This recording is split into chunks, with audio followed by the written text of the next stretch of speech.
Hello, our dear viewers, and welcome to our show, Diet Myths. Today we're going to be talking about a very, very popular diet called the blood type diet. Now, I'm sure many of you have heard about it. Many of you have actually maybe explored the option of considering whether some foods are more beneficial for your blood type.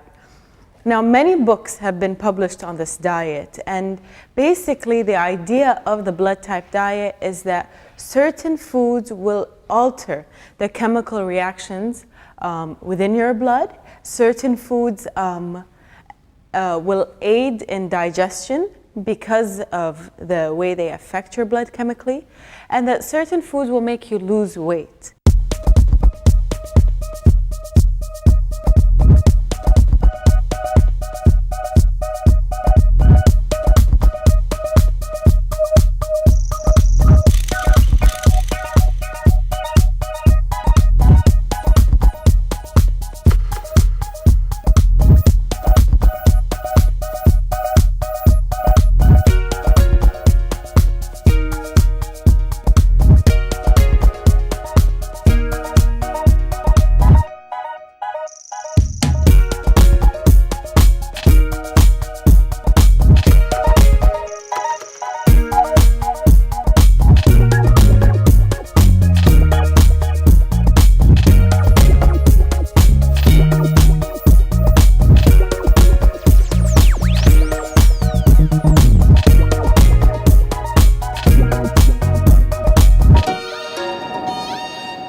Of course, there is no scientific backing to the fact that eating for a certain blood type will affect all these things.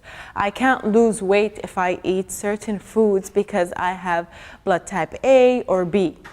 And so there is not much scientific evidence to this, but yet we see that a lot of people are following this diet, are considering these diet options to help them lose weight. So what we're going to do is we're going to talk about this diet, what they require out of each of the different blood types, the A blood type, the B blood type, the AB, and the O, and whether this really does make sense to us or not. Because if you think about it, we all have different blood types. Some blood types are givers, some are only takers. So it doesn't make sense that sometimes we can mix blood within each other, but we can't mix foods. And we're stuck to specific foods that we can eat. And it actually goes as far as discussing certain physical activity or exercises that you can do for your certain blood types. And when we look at the science behind that, there's not much backing, there's not much evidence, and there's not really much information as to whether this makes sense or not. So we want you guys to stay tuned because we're going to continue talking about the different blood types and whether this really does make sense or not.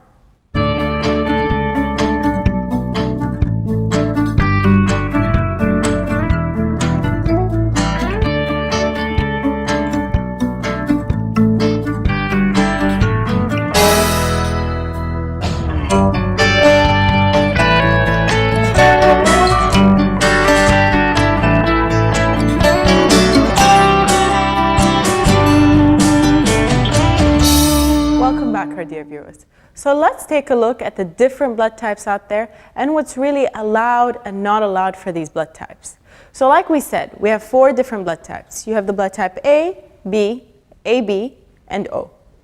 And so for A, basically, they say that A is the most sensitive of all blood types. People with blood type A are very sensitive, they have a very low immunity, and so they are expected to eat a vegetarian diet. So a lot of beans, a lot of grains, definitely green veggies, lots of fruits, and then there's no protein. Even if it's lean meats like chicken and fish, they're not allowed. And then as for the exercise regimen, they expect them to take a very gentle one. So something more along the lines of yoga. And I really don't understand why they did that, but that's how they classified A blood type, as the very sensitive and immunodeficient blood type. Now B can handle a bit more. So Bs can eat red meat. They can't eat chicken, they can't eat fish, but they can eat red meat, which again doesn't really make much sense. But then blood type Bs cannot have a lot of grains, especially wheat-based grains. Beans like lentils and legumes don't sit well with them. And things like corn and tomatoes also don't sit well with them.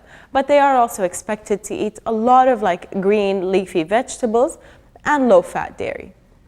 Now, blood type AB is the one that combines both A and B. So it has somewhat of a sensitive immunity, but it can handle other things. And it's expected to eat a variety of foods. They can have a lot of like lean protein, especially seafood. They focus a lot on that, and on tofu and a lot of vegetables. And they can do a combination of like the yoga, like the delicate type of exercises, as well as somewhat of the moderate intensity exercises.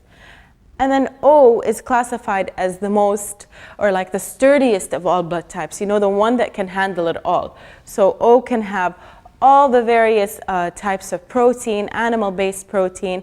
They can have dairy, and then they can do a lot of moderate intensity exercise. I want you guys to stay tuned with us, because we're going to talk about whether this is really effective in weight loss or not.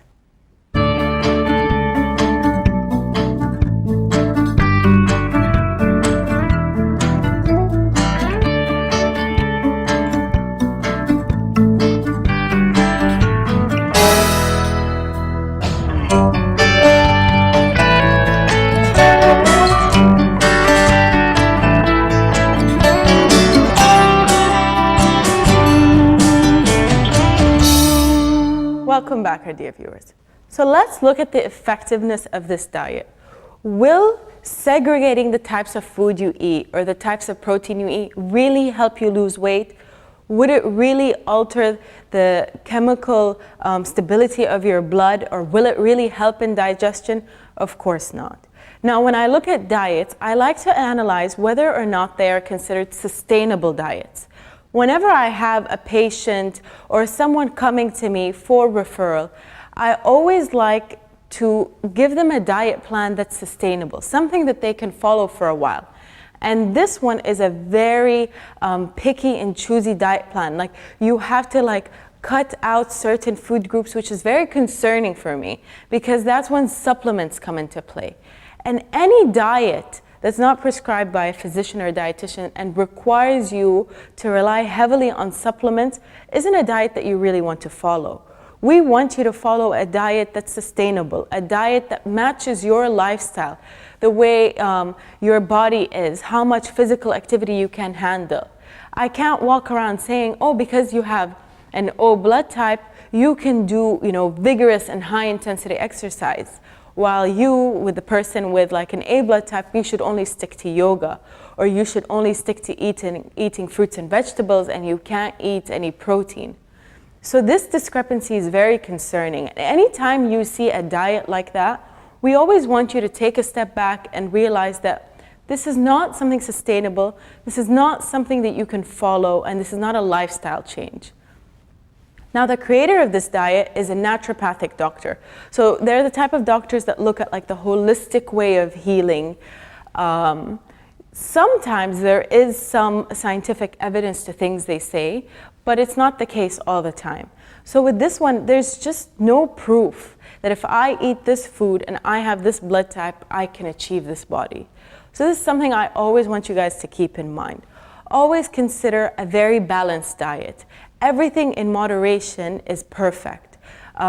Shrink the size of your plate, like substitute your big dinner plate with an appetizer plate and put everything in it, everything you want. And this way you'll be able to lose weight, it will be more sustainable, and you'll be healthy. And always try to stay away from supplements, because like we said in a previous episode, supplements aren't really regulated. So there's not much evidence or regulation or detection that these supplements do what they're actually supposed to do. So we hope you guys learned a lot from today's episode. We hope you'll stay away from these fad diets and consider a more healthy eating approach and eating everything in moderation. Now, we hope to see you guys next time, and we hope you enjoyed today's episode.